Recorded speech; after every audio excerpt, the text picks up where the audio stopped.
Costin with Solutions 8 here, and today I'm going to teach you how to sell white label PPC services. Now, here's my assumption. I'm assuming that you're a front-facing agency or a consultant or practitioner. You have clients, you want to sell them PPC services, and you want to work with a fulfillment house to fulfill those PPC services on a white label basis. If you're an agency looking to create a white label shop, this video is not for you. And you should also stop watching because I don't want you stealing my secrets. Full disclosure, my agency offers white label PPC services, which is partially why I'm shooting this video. You can find more information here, solate.com. A link to this page is in our footer, and it teaches you everything that you need to know about our white label program specifically. If you don't want to use our white label program, that's perfectly fine. This video is still going to be applicable to you because I'm going to give you best practices for what to look for when it comes to hiring a white label agency, working with a white label agency, where some of the risks are, how to make sure that your brand stays front and center and that theirs doesn't get exposed. So without further ado, let's dive into it. Here's what you're going to need in order to offer white label services. First and foremost, you have to have your own manager account. This used to be called an MCC account. Sometimes I still call it an MCC account because I've just been used to calling it for that long. But Google allows you to sign up for a manager account. Manager accounts allow you to manage a laundry list of a library, let's say, of Google accounts underneath one single login, which is really helpful to have because it makes sure that you can access all the accounts that you manage from a single login. This is the safest way for you to accept login to somebody else's Google account. So if you have a client that ever tries to give you a username and password, do not take that because there's no plausible deniability. You're not culpable if anything happens. If a change is made inside of their account under the change history, it's going to show up as their user. And if you have access to that user, then they can say that change was you. If you have access through your manager account, now in change history, it will show all the changes that are made by user. It lets you access different accounts using one login, which is more secure. It lets them remove your access if they ever need to. So please make sure you're using a manager account. Now, this is really important. If you're trying to hire a white label agency, they should be the one coming to you saying, hey, we're going to need access to your MCC account or your manager account. If they don't do that, they probably don't know what they're doing because what's going to happen is when the client's account is ready to be managed, if they try to send an access request from their account, the client's going to see that email, that brand. Now, they might be using a generic manager account. So you might get somebody that just has like PPC manager at gmail.com and they're trying to get you to get access to that account. Here's why you don't want to do that. You want to own the manager account because if you ever need to fire this agency and go find another resource, and if they own the MCC account, even if they're good folks, let's say they're good folks and they play nice and they let you transition away, now you got to take every single client that's provided access to that MCC account and go get them to provide access to a different MCC account, it's actually not that hard, but it's tedious. And then your clients are seeing kind of this access request email confirmations going back and forth, and it's just weird, and it takes you out of the driver's seat. If they don't want to play nice, you're now going to have to go to the clients individually and say, hey, can you please remove this agency email? So the benefit of you owning the MCC account is that's kind of like a little micro business that you own now. So make sure that you own the account, that it's in your name, that you're in full control of it. And then here's what's interesting. This gets a little cyclical. You're going to give them access the same way your clients give you access. And I'm going to show you how that works. So here's an MCC account that we have. If you go up into tools and settings, or excuse me, this isn't an MCC account. This is just normal Google account. If you go to tools and settings and go to access and security, you can see normal users, and these are just some of our employees. And then you can see managers. Now you'll notice the managers that show up for me. Here's my MCC account. So this is my agency's MCC account. This is HubSpot because we have a HubSpot integration, and so we've got a HubSpot access, and then ClickCease is a software that we use sometimes to help against click fraud. But what's cool is this MCC account, Solutions 8, my agency, has access to this customer account. And you're not going to see the customer IDs. Obviously, they'll be blurred out, but you'll be able to see that there's an account here.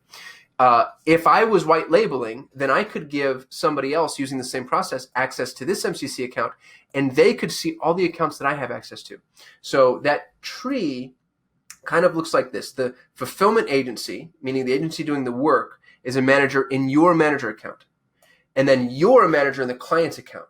And I'm hoping that makes sense. This allows the fulfillment agency to see everything that's inside of your account without the client seeing that they have that access. And that's a necessary prerequisite in order for you to properly manage these accounts. Now, the reason a white label PPC provider wouldn't want to do that is because it adds a layer of complexity. But again, if you let them use their quote unquote white label manager account, you're not going to own that asset. And if anything ever goes wrong, migrating away is going to be difficult. So make sure that you have your own manager account. And anytime you're getting access from the client, make sure that it's done inside of that manager account. That's number one. Let me take a look at Google Ads and see if there's anything else I want to show you here. No, I don't think there is. Number two, you're going to need your own call tracking metrics account. Now, if they're not using call tracking metrics, let's say they're using call rails or high level or whatever call recording system they're using, check and see how those systems work from a white label perspective. To my knowledge, and I could be wrong because I'm not a call tracking guru or anything, but to my knowledge, there's not a call tracking solution that allows for this level of multi-layered white label abilities. Here's the issue with call tracking metrics. We use call tracking metrics to track and record phone calls. If you're running Google Ads, you have to do this. If you're working with an agency that doesn't do this, by the way, fire them because they're a crap agency and don't know what they're doing, or they're just not following the instructions properly. When you're tracking and recording phone calls, you have to use a call tracking solution. There's a ton of them out there. Almost all reputable, I'll say all reputable agencies are doing this. But let's say that you hired me as your agency and you're white labeling my services. If I put your clients on my call tracking metrics account, I own that account. So again, you're not protected. There's a layer of risk you now have with me. And if you ever choose to fire my agency or walk away or we're not the right fit, you just have to hope that I'm going to be a good guy and pass all of that over. And of course I would be, but you don't always know that about every agency that you're working with. So you owning the call tracking metrics account is helpful because it makes sure that if you ever needed to, for whatever reason, cut that agency off or migrate away from them, or you wanted to bring things in-house, you now have this asset that, again, every single one of your clients is going to have an account in. And you own it. That's number one. Number two, call tracking metrics does something really annoying. System emails go out to every single person that's CC'd on or that has access to that account, which means that could be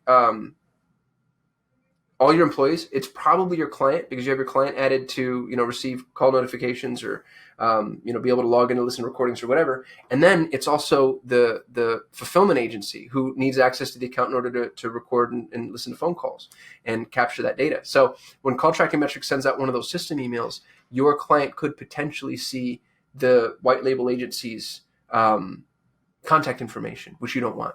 So you're going to want your own call tracking metrics account or call tracking software if you're not going to use CTM. Again, it allows you to own and control that environment, and then also make sure that there's a level of disassociation so that your client's not seeing all of their emails. When you do have them log in, you can provide them login credentials with a white label email. So you could say, hey, here's an email from my company that your folks can use to log into to this system. You have to have a white label onboarding process. So here's the question to ask your white label agency. If I sell your services, how is it that we're onboarding this client? If they're leaving that up to you, you have a flawed model right out of the gate because you don't know how to onboard PPC clients. If you did, you wouldn't be white labeling PPC.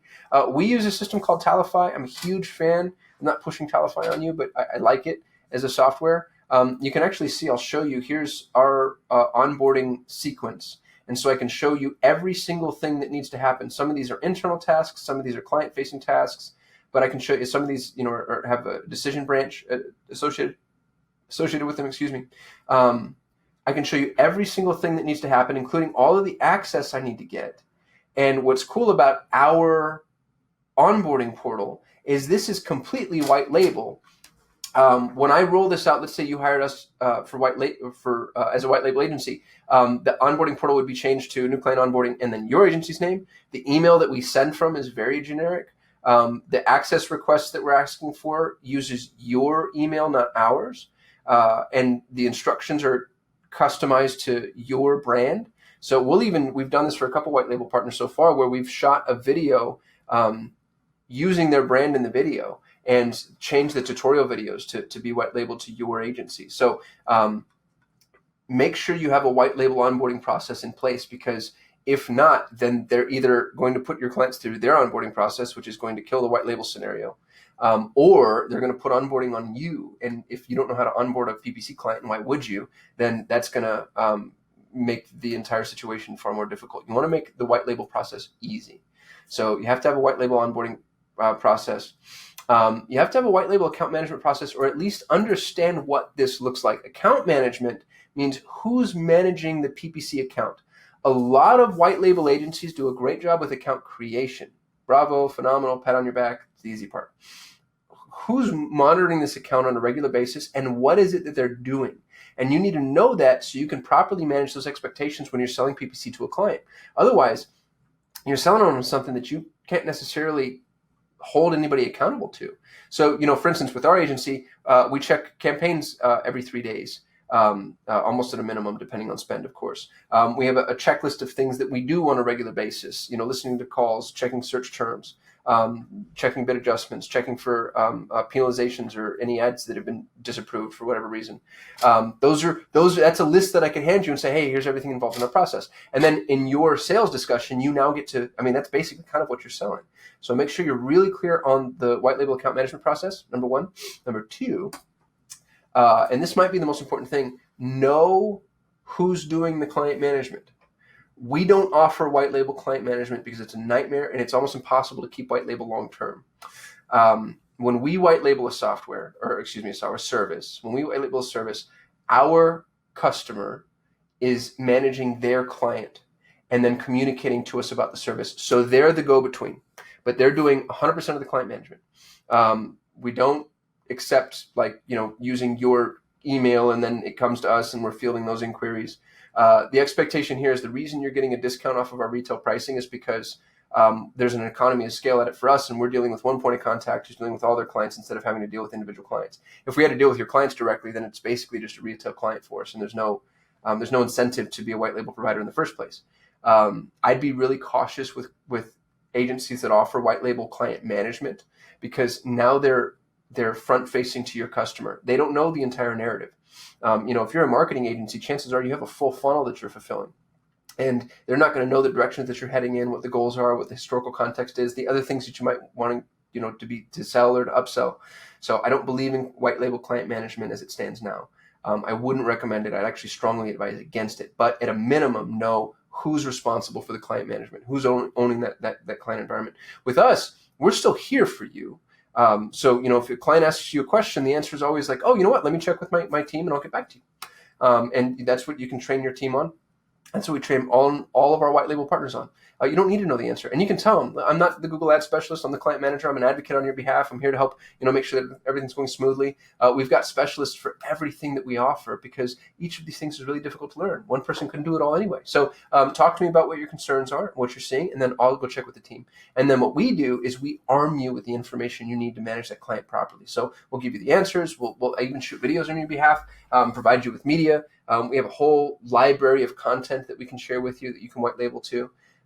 So the client management process, you're not being thrown into the deep end and being told to swim. We're here to support every step of the way. That's actually true for sales too. So if you need help on a sales call, if you have a particular client on the hook that you want assistance with, we ask that client ends up being pre-qualified. So we know that they have the spend, we know that they can afford the budget, we know that they're viable. And they're not in one of the industries that we just can't serve. And once that's proven to be true, you could actually get a member of our team on a sales call with you to assist in helping to close that deal. And all we do is we introduce ourselves by first name. We say that we work with your agency, which is absolutely true. And it gives you the opportunity to have somebody who can explain PPC in maybe just a better fashion, or who has a little bit more context or can answer some of the harder questions. The very last piece is reporting. You need to talk to whatever agency is providing you with white label services and figure out how are you providing reporting. Here's what's really interesting. This is one of my favorite things to bring up. If you ask a PPC agency when they provide reporting, and you should, you're going to hear people say, between the 1st and the 5th of the month. So we're in August right now. So August reports are going to come out in, September 1st to 5th, which is fine. That's not a bad answer, except there's something, especially inside of Google Ads, called delayed attribution. And delayed attribution means that you don't have access to a significant amount of your data right away. So it can take, as much as 30% of your data isn't available for weeks or longer. And if somebody's sending reports for a period of time on the 1st, so if I give you all of August's data on the 1st of September, you actually don't see all of August's data. And if an agency doesn't know that, I would I would be really worried. So we send reports out on the 15th. Now, that doesn't mean that doesn't solve the delayed attribution problem entirely. What we really do is you need to look at data on a quarterly scale with enough time in between to make sure that you're looking at the full view of data. But it, at a minimum, makes sure that delayed attribution isn't wiping off as much as 30% of our data completely. So you'll receive reports for your clients on the 15th. That's an expectation you have to manage with your client, because your clients are going to want to know, when do we receive reports? And you need an answer for that. And the report that we send is completely white label as well. So it has your logo on it and your brand at the bottom in the footer.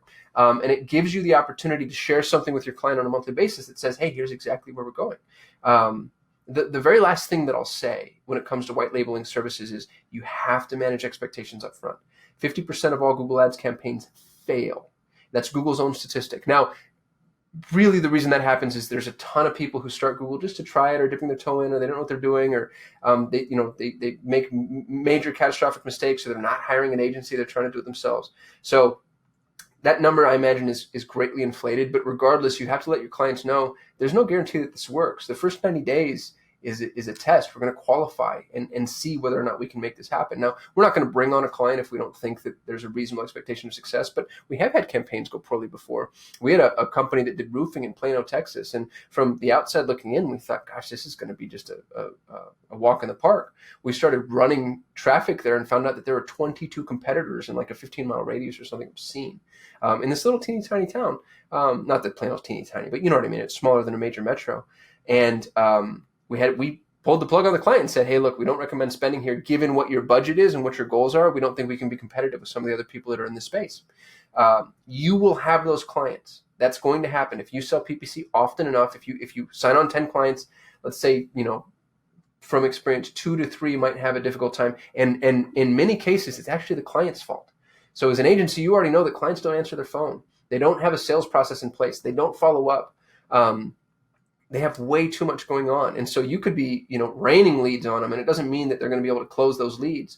You could be sending a ton of leads to their e-commerce site. It doesn't mean that the product's any good or their fulfillment's any good, or, they're not going to have a ton of returns. You don't have any control over their margins, over their customer service, over the inventory management. And these are all things that can influence the campaign. So you're managing this expectation for the client, and you're letting them know kindly, hey, we need to test your business inside of this organic ecosystem. But really, you're also testing this client yourself. Can these people even be profitable? Do they have what it takes to make money in Google? So when you're dealing with your white label partner, that's conversations you need to have. And if they're not having those conversations, if they have really bullish sales narrative, like, oh, we're the best agency on the planet, we can make anything work, and don't worry, your clients are going to be thrilled. I see a lot of that. And I'd be really cautious with that narrative. I definitely wouldn't deliver that to your clients, because there's no way that's true. If it is, then they'd own the entire market. And they don't. And I know that because there's nobody really that owns the entire the white label PPC market. There's some big players in the space, some better than others. I won't lob any grenades. I do think that we're the best for obvious reasons. But just make sure you're having those conversations. And if they're having the hard conversations with you, then that's probably a pretty good sign that they're going to be a long-term strategic partner. That's what you want, is somebody that's going to be a long-term partner. So anyway, I hope this was helpful. If you're interested in white labeling PPC services, like I mentioned, we actually provide that service. I'll include a link in the description of this video. Otherwise, if you're going to shop around, that's perfectly fine. We're probably a little bit more expensive than some white label providers. What I would challenge you with there is, how much work can somebody really do for the fee schedule they're putting in front of you? So, if they're telling you, I've seen white label PPC sold for as cheap as like $300 a month, or a fraction of spend or whatever. And the question is, well, what would you do for $300 a month?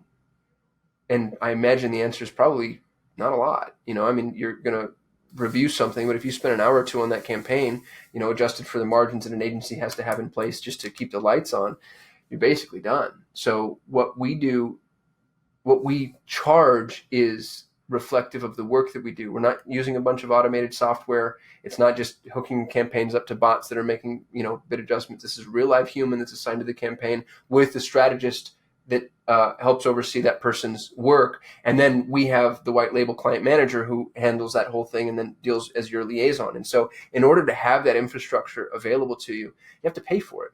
We're not the most expensive white label service, but we definitely charge what we're worth. And we also, I think, offer a very significant price break. We give all of our white label partners 10% off of our gross, which, a good agency is operating off a 20% margin. So 10% of the gross is basically 50% of our net profit, if you think about it in those terms, which makes us partners, which is what we were going for. We're now 50-50. We require to have at least 3 clients housed with us in order to be considered for a white label partnership. Otherwise, people would just sign up and pretend to be white label and just get cheaper PPC. We will, as a courtesy, start you off on the white label pricing on your first couple of clients, but the expectation there is that you're going to continue to house more clients with us as time moves along. And I didn't mean to turn this video into a sales pitch. I want to provide value, but I wanted to give you a sense as to what we do, and then you can see what other agencies do too.